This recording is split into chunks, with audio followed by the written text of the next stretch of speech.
হাই everyone, কি খবৰ? নতুন এটা ভিডিঅ'লৈ আকৌ আহি গ'লোঁ। আমি ওলাইছোঁ আজি ফুৰিবলৈ মানে তেনেকৈ দূৰ জেগালৈ যোৱা নাই। উইকেণ্ডত যদি ক'ৰবাত ওলাই নাযাওঁ নহয়, মনটো সঁচাকৈ ভালেই নলগা হৈ গ'ল আজিকালি। মানে কি হয়, সপ্তাহটো পূৰা কামত ব্যস্ত হৈ থাকোঁ। এটা দিনে যিহেতু খালী পাওঁ, সেই দিনটো ওলাই ক'ৰবাত গ'লেহে মনটো শান্তি লগা হয়। এইফালে আহি পালোহি হালধিবাৰী বুঢ়ী আই থান মন্দিৰ।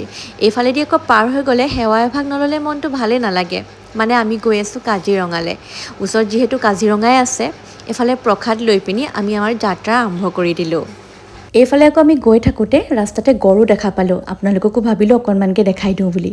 আমি একচুৱেলি গৈ আছোঁ মামীৰ ৰিজৰ্ট, মানে বাণী ৰিজৰ্ট। আমি সেইখন চাবৰ কাৰণে যোৰহাটৰ পৰা কাজিৰঙালৈ বুলি আহিছিলোঁ, কিন্তু আমাৰ কপাল বেয়া। এয়া দেখিছে নহয়, এণ্ট্ৰি কৰিব টাইমত আমাক এণ্ট্ৰি কৰিব নিদিলে। তাত সেইদিনা কিবা বুকিং আছিলে বোলে। আমি আহিছিলোঁ বাণী ৰিজৰ্ট, কিন্তু আমাৰ কপাল বেয়া। ইয়াত অলৰেডি বুক কৰি থোৱা আছে কাৰণে আমি সোমাব নোৱাৰিলোঁ। এতিয়া বাহিৰে আমাক পঠিয়াই দিলে। তো আজি কিবা আছে, সেইকাৰণে আমি আজি চাব নোৱাৰিলোঁ। বহুত এতিয়া আমাৰ ইমান দূৰ আহিলোঁ সেইখন ৰিজৰ্টলৈ, কিন্তু কি কৰিম, আহিলোঁ যেতিয়া পেট পূজা কৰিবই লাগিব, ফুৰিবই লাগিব, উপায়তো নাই।